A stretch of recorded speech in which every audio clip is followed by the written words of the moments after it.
Please be seated.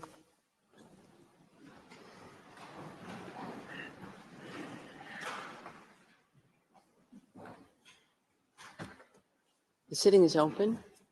The court meets today to deliver in open court its decision on the request for indication of provisional measures submitted by South Africa in the case concerning application of the Convention on the Prevention and Punishment of the Crime of Genocide in the Gaza Strip, South Africa versus Israel. Judge Robinson, who duly participated in both the deliberation and the final vote, is, for reasons made known to me, unable to take his seat on the bench today. I would like to welcome the eminent representatives of the Republic of South Africa and the State of Israel who are in the Great Hall of Justice today. In particular, I recognize the presence of Her Excellency, Ms. Naledi Pandor, Minister of International Relations and Cooperation of the Republic of South Africa. I recall that on 29 December 2023, South Africa filed in the registry of the court an application instituting proceedings against Israel concerning alleged violations in the Gaza Strip of obligations under the Convention on the Prevention and Punishment of the Crime of Genocide, to which I shall refer as the Genocide Convention or the Convention. The application of South Africa contained a request for the indication of provisional measures submitted with reference to Article 41 of the statute and to Articles 73, 74, and 75 of the Rules of Court. In accordance with the usual practice, I shall not read the introductory paragraphs of the order which set out the procedural history of the case. I shall also omit or summarize some other paragraphs. I shall therefore begin the reading of the order at paragraph 13.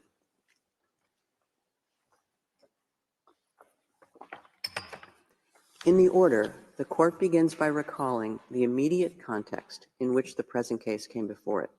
It observes that on 7 October 2023, Hamas and other armed groups present in the Gaza Strip carried out an attack in Israel, killing more than 1,200 persons, injuring thousands, and abducting some 240 people, many of whom continue to be held hostage. Following this attack, Israel launched a large-scale military operation in Gaza by land, air, and sea, which is causing massive civilian casualties, extensive destruction of civilian infrastructure, and the displacement of the overwhelming majority of the population in Gaza. The court is acutely aware of the extent of the human tragedy that is unfolding in the region and is deeply concerned about the continuing loss of life and human suffering. The ongoing conflict in Gaza has been addressed in the framework of several organs and specialized agencies of the United Nations. In particular, reservations have been adopted by the General Assembly and the Security Council of the United Nations, referring to many aspects of the conflict. The scope of the present case submitted to the court, however, is limited, as South Africa has instituted these proceedings under the Genocide Convention. The court then turns to the conditions needed to be fulfilled in order for it to indicate provisional measures. With respect to the question of prima facie jurisdiction, the court observes that it may indicate provisional measures only if the provisions relied on by the applicant appear prima facie to afford a basis on which its jurisdiction could be founded, but it need not satisfy itself in a definitive manner that it has jurisdiction as regards the merits of the case. In the present case, South Africa seeks to found the jurisdiction of the court on Article 36, Paragraph 1 of the Statute of the Court and on Article 9 of the Genocide Convention. The court must therefore first determine whether those provisions prima facie confer upon it jurisdiction to rule on the merits of the case, enabling it, if the other necessary conditions are fulfilled, to indicate provisional measures. Article 9 of the Genocide Convention provides, I quote, disputes between the contracting parties relating to the interpretation, application, or fulfillment of the present convention, including those relating to the responsibility of a state for genocide or for any of the other acts enumerated in Article 3, shall be submitted to the International Court of Justice at the request of any of the parties to the dispute, end of quote. South Africa and Israel are both parties to the Genocide Convention, and neither of them has entered a reservation to Article 9 or any other provision of the Convention. The court then recalls that Article 9 of the Genocide Convention makes its jurisdiction conditional on the existence of a dispute relating to the interpretation, application, or fulfillment of the Convention. A dispute is a disagreement on a point of law or fact, a conflict of legal views or of interest between parties. In order for a dispute to exist, it must be shown that the claim of one party is positively opposed by the other. The two sides must hold clearly opposite views concerning the question of the performance or non-performance of certain international obligations. To determine whether a dispute exists in the present case, the court cannot limit itself to noting that one of the parties maintains the convention applies while the other denies it. Since South Africa has invoked as a basis for the court's jurisdiction the compromissory clause of the Genocide Convention, the court must also ascertain at the present stage of the proceedings whether it appears that the acts and omissions complained of by the applicant are capable of falling within the scope of that convention, ratio materiae. The court recalls that for purposes of deciding whether a dispute existed between the parties at the time of the filing of the application, it takes into account, in particular, any statements or documents exchanged between the parties, as well as any exchanges made in multilateral settings. In so doing, it pays special attention to the author of the statement or document, its intended or actual addressee, and its content. The existence of a dispute is a matter for objective determination by the court. It is a matter of substance, not a question of form or procedure. The court notes that South Africa issued public statements in various multilateral and bilateral settings in which it expressed its view that, in light of the nature, scope, and extent of Israel's military operations in Gaza, Israel's actions amounted to violations of its obligations under the Genocide Convention. For instance, at the resumed 10th Emergency Special Session of the United Nations General Assembly on 12 December 2023, at which Israel was represented, the South African representative to the United Nations stated that, I quote, "The events of the past 6 weeks in Gaza have illustrated that Israel is acting contrary to its obligations in terms of the Genocide Convention." End of quote. South Africa recalled this statement in its note verbal of 21 December 2023 to the Embassy of Israel in Pretoria. The court notes that Israel dismissed any accusation of genocide in the context of the conflict in Gaza in a document published by the Israeli Ministry of Foreign Affairs on 6 December 2023, which was subsequently updated and reproduced on the website of the Israel Defense Forces on 15 December 2023 under the title, "The War Against Hamas, Answering Your Most Pressing Questions," stating that, I quote, "The accusation of genocide against Israel is not only wholly unfounded as a matter of fact and law, it is morally repugnant," end of quote. In the document, Israel also stated that, I quote, "The accusation of genocide is not just legally and factually incoherent, it is obscene, and that there was no valid basis in fact or law for the outrageous charge of genocide," end of quote. In light of the foregoing, the court considers that the parties appear to hold clearly opposite views as to whether certain acts or omissions allegedly committed by Israel in Gaza amount to violations by the latter of its obligations under the Genocide Convention. The court finds that the aforementioned elements are sufficient at this stage to establish prima facie the existence of a dispute between the parties relating to the interpretation, application, or fulfillment of the Genocide Convention. As to whether the acts and omissions complained of by the applicant appear to be capable of falling within the provisions of the Genocide Convention, the court recalls that South Africa considers Israel to be responsible for committing genocide in Gaza and for failing to prevent and punish genocidal acts.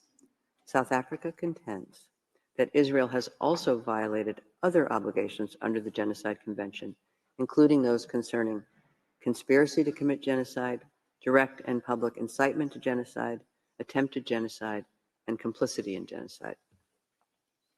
At the present stage of the proceedings, the court is not required to ascertain whether any violations of Israel's obligations under the Genocide Convention have occurred. Such a finding could only be made by the court at the stage of the examination of the merits of the present case.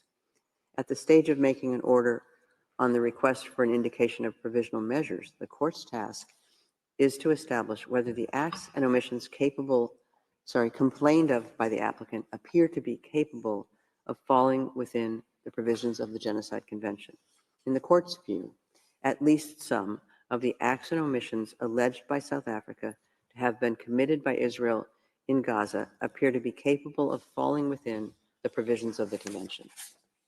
In light of the following, the court concludes that, prima facie, it has jurisdiction pursuant to Article 9 of the Convention to entertain the case. Given this conclusion, the court considers that it cannot accede to Israel's request that the case be removed from the general list. The court turns next to the question of standing of South Africa. Court notes that the respondent did not challenge the standing of the applicant in the present proceedings. In the case concerning application of the Convention on the Prevention and Punishment of the Crime of Genocide, the Gambia v. Myanmar, where Article 9 of the Genocide Convention was also invoked, the court observed that all states parties to the convention have a common interest to ensure the prevention, suppression, and punishment of genocide by committing themselves to fulfilling the obligations contained in the convention. Such common interest implies that the obligations in question are owed by any state party to all the other state parties to the relevant convention. They are obligations erga omnes partes, in the sense that each state party has an interest in compliance with them in any given case. The common interest in compliance with the relevant obligations under the Genocide Convention entails that any state party, without distinction, is entitled to invoke the responsibility of another state party for an alleged breach of its obligations erga omnes partes. Accordingly, the court found that any state party to the Genocide Convention may invoke the responsibility of another state party, including through the institution of proceedings before the court, with a view to determining the alleged failure to comply with its obligations erga omnes partes under the convention and to bringing a failure to the end.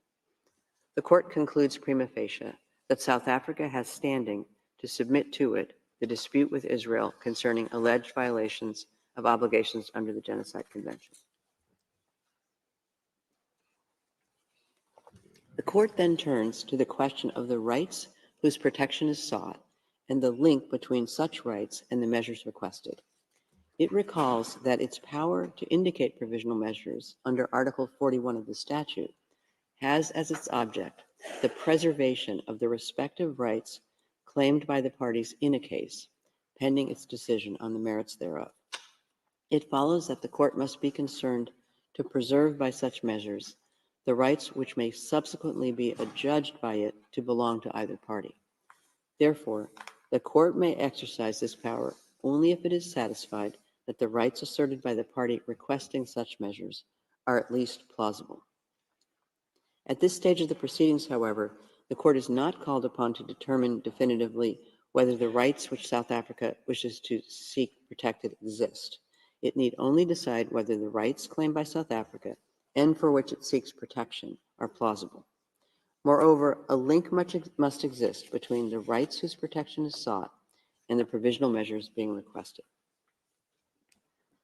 The court recalls that in accordance with Article 1 of the Convention, all states parties thereto have undertaken to prevent and to punish the crime of genocide. Article 2 provides that, I quote, genocide means any of the following acts committed with an intent to destroy in whole or in part a national, ethnical, racial, or religious group as such. A, killing members of the group. B, causing serious bodily or mental harm to members of the group. C, deliberately inflicting on the group conditions of life calculated to bring about its physical destruction in whole or in part. D, imposing measures intended to prevent births within the group. E, forcibly transferring children of the group to another group. End of quote. Pursuant to Article 3 of the Genocide Convention, the following acts are also prohibited by the Convention: conspiracy to commit genocide, direct and public incitement to commit genocide, attempt to commit genocide, and complicity in genocide. The provisions of the Convention are intended to protect the members of a national, ethnical, racial, or religious group from acts of genocide or any other punishable acts enumerated in Article 3. The Court considers that there is a correlation between the rights of members of groups protected under the Genocide Convention, the obligations incumbent on state parties thereto, and the right of any state party to seek compliance therewith by another state party. As the Court has stated in other cases, in order for acts to fall within the scope of Article 2 of the Convention, the intent must be to destroy at least a substantial part of a particular group. This is demanded by the very nature of the crime of genocide, since the object and purpose of the Convention as a whole is to prevent the intentional destruction of groups. The part targeted must be significant enough to have an impact on the group as a whole. The Palestinians appear to constitute a distinct national, ethnical, racial, or religious group, and hence a protected group within the meaning of Article 2 of the Genocide Convention. The Court observes that, according to United Nations sources, the Palestinian population in the Gaza Strip comprises over 2 million people. Palestinians in the Gaza Strip form a substantial part of the protected group. The Court notes that the military operation being conducted by Israel following the attack of 7 October 2023 has resulted in a large number of deaths and injuries, as well as massive destruction of homes, the forcible displacement of the vast majority of the population, and extensive damage to civilian infrastructure. While figures relating to the Gaza Strip cannot be independently verified, recent information indicates that 25,700 Palestinians have been killed, over 63,000 injuries have been reported, over 360 housing units have been destroyed or partially damaged, and approximately 1.7 million persons have been internally displaced. The Court takes note in this regard of the statement by the United Nations Undersecretary General for Humanitarian Affairs and Emergency Relief Coordinator, Mr. Martin Griffiths, on 5 January 2024. I quote, "Gaza has become a place of death and despair. Families are sleeping in the open as temperatures plummet.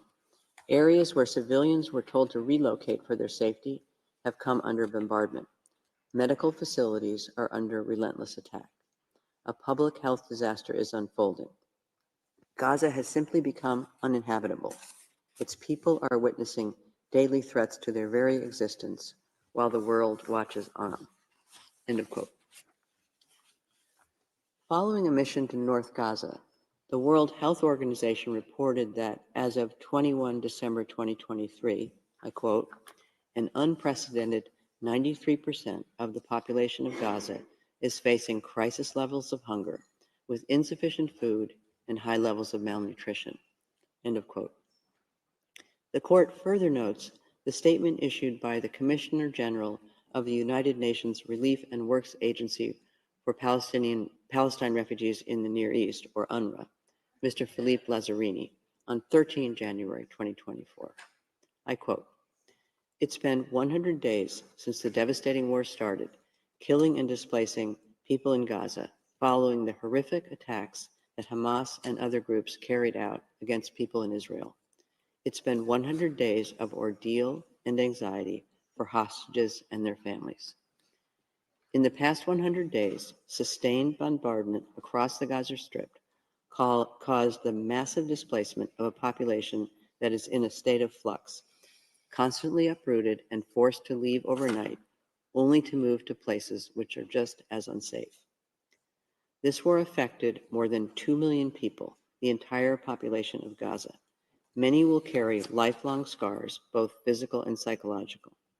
The vast majority, including children, are deeply traumatized. Overcrowded and unsanitary UNRWA shelters have become home to more than 1.4 million people. They lack everything, from food to hygiene to privacy. People live in inhumane conditions where diseases are spreading, including among children. They live through the unlivable with the clock ticking fast towards famine. The plight of children in Gaza is especially heartbreaking. An entire generation of children is traumatized and will take years to heal. Thousands have been killed, maimed, and orphaned. Hundreds of thousands are deprived of education. Their future is in jeopardy with far-reaching and long-lasting consequences.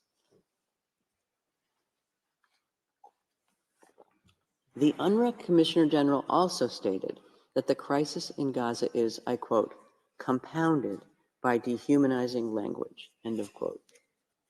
In this regard, the court has taken note of a number of statements made by senior Israeli officials. It calls attention in particular to the following examples. On 9 October 2023, Mr. Yoav Gallant, Defense Minister of Israel, announced that he had ordered a complete siege of Gaza City, and then that there would be no electricity, no food, no fuel, and that everything was closed. On the following day, Minister Gallant stated, speaking to Israeli troops on the Gaza border, I quote, I have released all restraints. You saw what we are fighting against. We are fighting human animals. This is the ISIS of Gaza. This is what we are fighting against. Gaza won't return to what it was before. There will be no Hamas. We will eliminate everything. If it doesn't take one day, it will take a week. It will take weeks or even months. We will reach all places. End of quote. On 12 October 2023, Mr. Isaac Herzog, President of Israel, stated, referring to Gaza, I quote, we are working, operating militarily according to rules of international law, unequivocally. It is an entire nation out there that is responsible. It is not true, this rhetoric about civilians not aware, not involved. It is absolutely not true. They could have risen up. They could have fought against that evil regime which took over Gaza in a coup d'etat. But we are at war. We are at war. We are at war. We are defending our homes. We are protecting our homes. That's the truth. And when a nation protects its home, it fights. And we will fight until we break their backbone. End of quote. On 13 October 2023, Mr. Israel Katz, then Minister of Energy and Infrastructure of Israel, stated on X, formerly Twitter, I quote, we will fight the terrorist organization Hamas and destroy it. All the civilian population in Gaza is ordered to leave immediately. We will win. They will not receive a drop of water or a single battery until they leave the world. End of quote. The court also takes note of a press release of 16 November 2023, issued by 37 special rapporteurs, independent experts, and members of working groups part of the special procedures of the United Nations Human Rights Council, in which they voiced alarm over, I quote, discernibly genocidal and dehumanizing rhetoric coming from senior Israeli government officials, end of quote. In addition, on 27 October 2023, the United Nations Committee on the Elimination of Racial Discrimination observed that it was highly concerned about the sharp increase in racist hate speech and dehumanization directed at Palestinians since 7 October. In the court's view, the aforementioned facts and circumstances are sufficient to conclude that at least some of the rights claimed by South Africa and for which it is seeking protection are plausible. This is the case with respect to the right of Palestinians in Gaza to be protected from acts of genocide and related prohibited acts identified in Article 3, and the right of South Africa to seek Israel's compliance with the latter's obligations under the Convention. The court then turns to the condition of the link between the plausible rights claimed by South Africa and the provisional measures requested. It considers that by their very nature, at least some of the provisional measures sought by South Africa are aimed at preserving the plausible rights it asserts on the basis of the Genocide Convention in the present case, namely, the right of the Palestinians in Gaza to be protected from acts of genocide and related prohibited acts mentioned in Article 3, and the right of South Africa to seek Israel's compliance with the latter's obligations under the Convention. Therefore, a link exists between the rights claimed by South Africa that the court has found to be plausible and at least some of the provisional measures requested. The court turns next to the question of risk of irreparable prejudice and urgency. It notes that, pursuant to Article 41 of its statute, it has the power to indicate provisional measures when irreparable prejudice could be caused to rights which are the subject of judicial proceedings, or when the alleged disregard of such rights might entail irreparable consequences. However, the power of the court to indicate provisional measures will only be exercised if there's urgency in the sense that there is a real and imminent risk that irreparable prejudice will be caused to the rights claimed before the court gives its final decisions. The condition of urgency is met when the acts susceptible of causing irreparable prejudice can occur at any moment before the court makes the final decision in the case. The court must therefore consider whether such a risk exists at this stage of the proceedings. The court is not called upon for purposes of its decision on the request for the indication of provisional measures to establish the existence of breaches of obligations under the Genocide Convention, but to determine whether the circumstances require the indication of provisional measures for the protection of rights under that instrument. As already noted, the court cannot at this stage make definitive findings of fact, and the right of each party to submit arguments with respect to the merits remains unaffected by the court's decision on the request for the indication of provisional measures. The court recalls that, as underlined in General Assembly Resolution 96-1 of 11 December 1946, I quote, "Genocide is a denial of the right of existence of entire human groups, as homicide is the denial of the right to live of individual human beings. Such denial of the right of existence shocks the conscience of mankind, results in great losses to humanity in the form of cultural and other contributions represented by these human groups, and is contrary to moral law and to the spirit and aims of the United Nations." End of quote.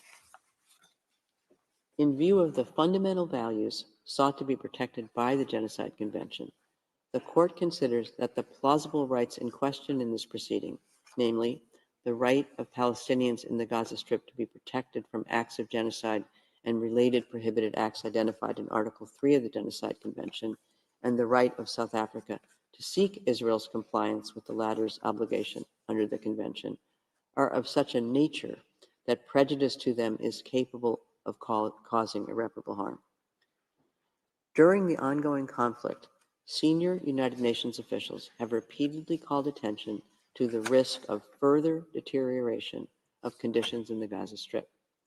The court takes note, for instance, of the letter dated 6 December 2023, whereby the Secretary General of the United Nations brought the following information to the attention of the Security Council. I quote, "The healthcare system in Gaza is collapsing. Nowhere is safe in Gaza. Amid constant bombarding by the Israel Defense Forces and without shelter or the essentials to survive, I expect public order to completely break down soon due to the desperate conditions rendering even limited humanitarian assistance impossible. An even worse situation could unfold, including epidemic diseases and increased pressure for mass displacement into neighboring countries. We are facing a severe risk of collapse of the humanitarian system. The situation is fast deteriorating into a catastrophe with potentially irreversible implications for Palestinians as a whole and for peace and security in the region. Such an outcome must be avoided at all costs." End of quote. On 5 January 2024, the Secretary General wrote again to the Security Council, providing an update on the situation in the Gaza Strip and observing that, I quote, "Sadly, devastating levels of death and destruction continue." End of quote. The court also takes note of the 17 January 2024 statement issued by the UNRWA Commissioner General upon return from his fourth visit to the Gaza Strip since the beginning of the current conflict in Gaza. I quote, "Every time I visit Gaza, I witness how people have sunk further into despair, with the struggle for survival consuming every hour." End of quote. The court considers that the civilian population in the Gaza Strip remains extremely vulnerable.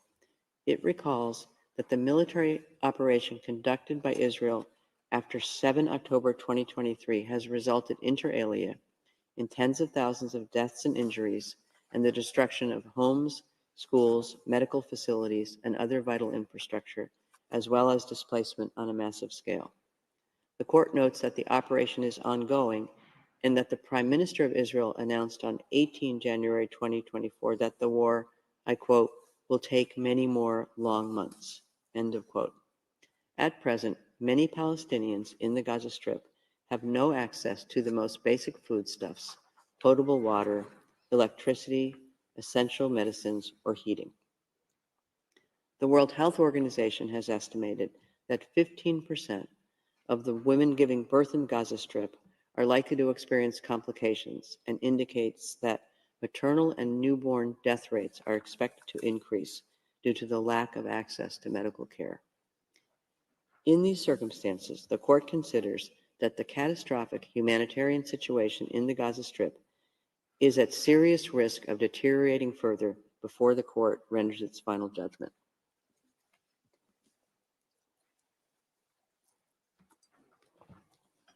The court recalls Israel's statement that it has taken certain steps to address and alleviate the conditions faced by the population in the Gaza Strip.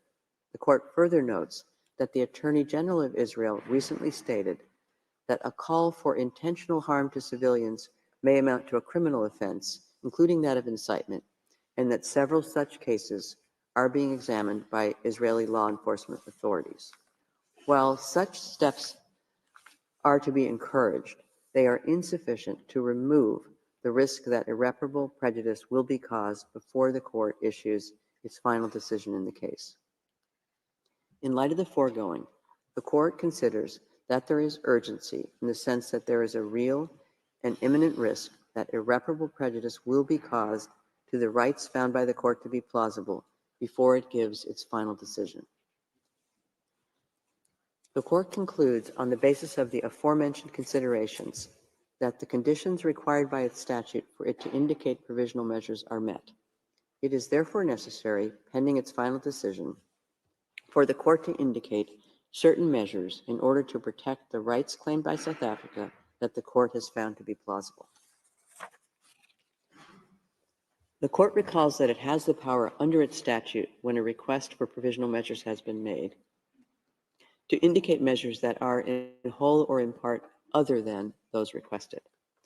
In the present case, having considered the terms of the provisional measures requested by South Africa and the circumstances of the case, the court finds that the measures indicated need not be identical to those requested.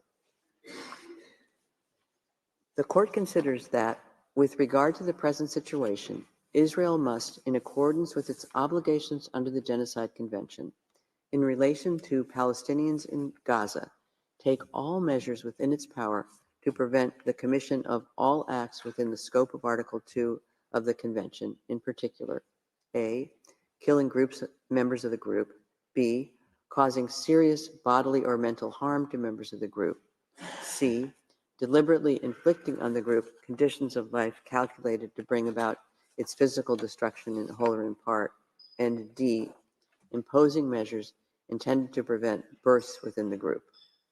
The court recalls that these acts fall within the scope of Article 2 of the Convention when they are committed with the intent to destroy in whole or in part the group as such. The court further considers that Israel must ensure with immediate effect that its military forces do not commit any of the aforementioned acts. The court is also of the view that Israel must take measures within its power to prevent and punish the direct and public incitement to commit genocide in relation to the members of the Palestinian group in the Gaza Strip. The court further considers that Israel must take immediate and effective measures to enable the provision of urgently needed basic services and humanitarian assistance to address the adverse conditions of life faced by Palestinians in the Gaza Strip. Israel must also take effective measures to prevent the destruction and ensure the preservation of evidence related to allegations of acts within the scope of Article 2 and Article 3 of the Genocide Convention against members of the Palestinian group in the Gaza Strip. Regarding the provisional measure requested by South Africa that Israel must submit a report to the court on all measures taken to give effect to the order, the court recalls that it has the power, reflected in Article 78 of the Rules of Court, to request the parties to provide information on any matter connected with the implementation of any provisional measures it has indicated. In view of the specific provisional measures it has decided to indicate, the court considers that Israel must submit a report to the court on all measures taken to give effect to this order within 1 month as from the date of this order. The report so provided shall then be communicated to South Africa, which shall be given the opportunity to submit to the court its comments thereon. The court recalls that its orders on provisional measures under Article 41 of the statute have binding effect and thus create international legal obligations for any party to whom the provisional measures are addressed.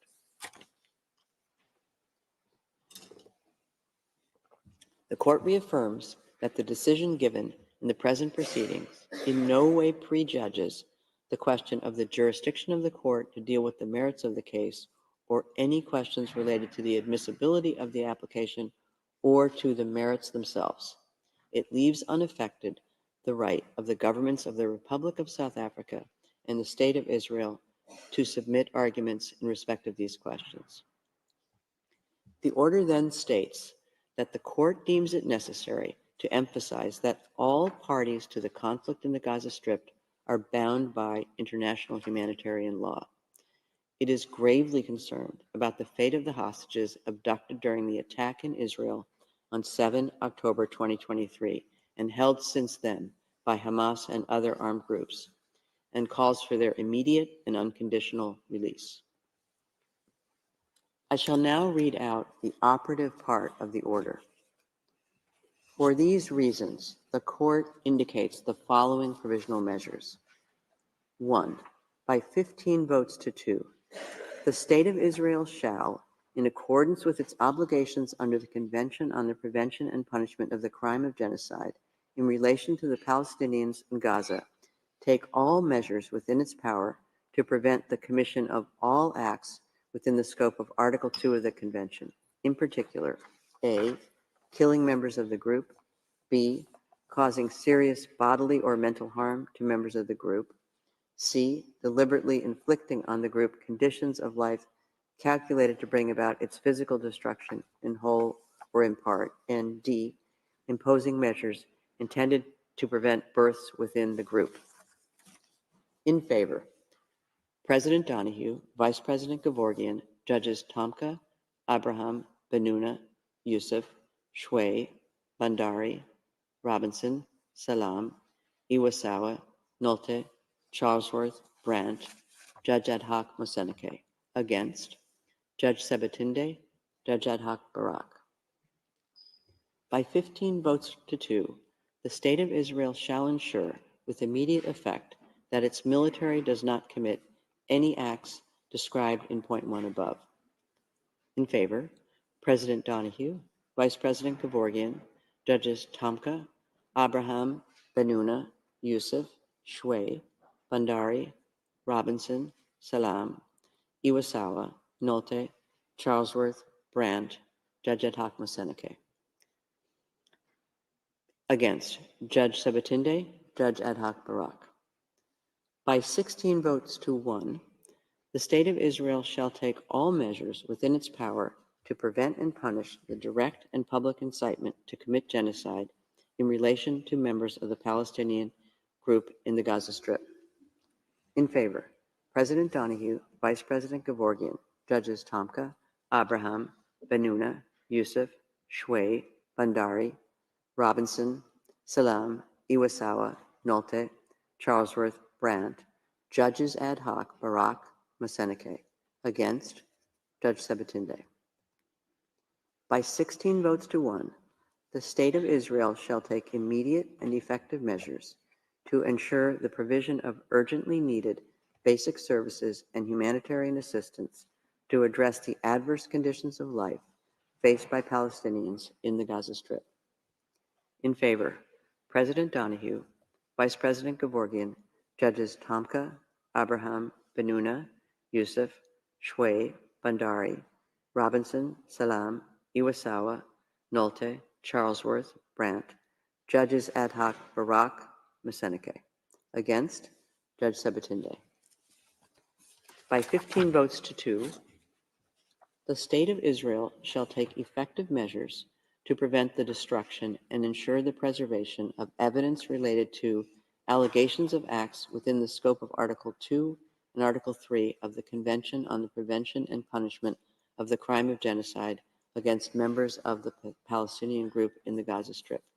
In favor, President Donahue, Vice President Gevorgian, Judges Tomka, Abraham, Benuna, Youssef, Shway, Bandari, Robinson, Salam, Iwasawa, Nolte, Charlesworth, Brandt, Judge ad hoc Moseneke. Against, Judge Sabatinde, Judge ad hoc Barak. By 15 votes to 2, the State of Israel shall submit a report to the court on all measures taken to give effect to this order within 1 month as from the date of the order.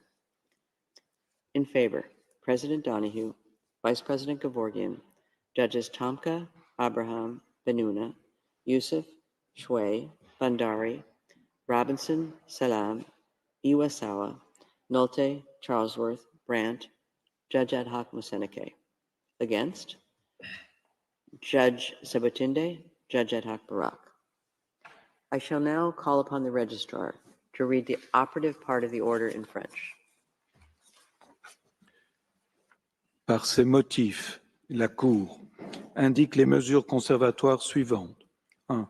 Par 15 voix contre 2, l'État d'Israël doit, conformément aux obligations lui incombant au titre de la Convention pour la prévention et la répression du crime de génocide, prendre toutes les mesures en son pouvoir pour prévenir la Commission, à l'encontre des Palestiniens de Gaza, de tout acte entrant dans le champ d'application de l'article 2 de la Convention, en particulier les actes suivants. A. Meurtre de membres du groupe. B. Atteinte grave à l'intégrité physique ou mentale de membres du groupe. C. Soumission intentionnelle du groupe à des conditions d'existence devant entraîner sa destruction physique totale ou partielle. Et D. Mesures visant à entraver les naissances au sein du groupe. Pour Madame Donoghue, présidente, Monsieur Gevorgian, vice-président, Messieurs Tomka, Abraham, Benuna, Youssouf, Madame Choué, Messieurs Bandari, Robinson, Salam, Iwasawa, Nolte, Madame Charlesworth, Monsieur Brand, juge, Monsieur Moseneke, juge ad hoc. Contre, Madame Sebutinde, juge, Monsieur Barak, juge ad hoc. 2. Par 15 voix contre 2, l'État d'Israël doit veiller avec effet immédiat à ce que son armée ne commette aucun des actes visés au point 1 ci-dessus. Pour Madame Donoghue, présidente, Monsieur Gevorgian, vice-président, Messieurs Tomka, Abraham, Benuna, Youssouf, Madame Choué, Messieurs Bandari, Robinson, Salam, Iwasawa, Nolte, Madame Charlesworth, Monsieur Brand, juge, Monsieur Moseneke, juge ad hoc. Contre, Madame Sebutinde, juge, Monsieur Barak, juge ad hoc. 3. Par 16 voix contre 1, l'État d'Israël doit prendre toutes les mesures en son pouvoir pour prévenir et punir l'incitation directe et publique à commettre le génocide à l'encontre des membres du groupe des Palestiniens de la bande de Gaza. Pour Madame Donoghue, présidente, Monsieur Gevorgian, vice-président, Messieurs Tomka, Abraham, Benuna, Youssouf, Madame Choué, Messieurs Bandari, Robinson, Salam, Iwasawa, Nolte, Madame Charlesworth, Monsieur Brand, juge, Messieurs Barak, Moseneke, juge ad hoc, contre Madame Sebutinde, juge. 4. Par 16 voix contre 1, l'État d'Israël doit prendre sans délai des mesures effectives pour permettre la fourniture des services de base et de l'aide humanitaire requis de toute urgence afin de remédier aux difficiles conditions d'existence auxquelles sont soumis les Palestiniens de la bande de Gaza. Pour Madame Donoyou, présidente, Monsieur Gevorgyan, vice-président, Messieurs Tomka, Abraham, Benouna, Youssouf, Madame Choué, Messieurs Bandari, Robinson, Salam, Iwasawa, Nolte, Madame Charlesworth, Monsieur Brand, juge, Messieurs Barak, Moseneke, juge ad hoc. Contre, Madame Sebutinde, juge. 5.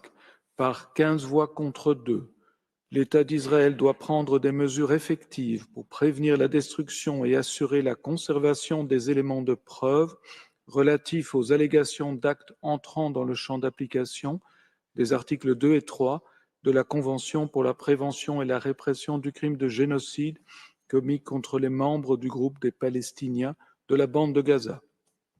Pour Madame Donoyou, présidente, Monsieur Gevorgyan, vice-président, Messieurs Tomka, Abraham, Benouna, Youssouf, Madame Choué, Messieurs Bandari, Robinson, Salam, Iwasawa, Nolt, Madame Charlesworth, Monsieur Brand, juge, Monsieur Moseneke, juge ad hoc, contre, Madame Sebutinde, juge, Monsieur Barak, juge ad hoc.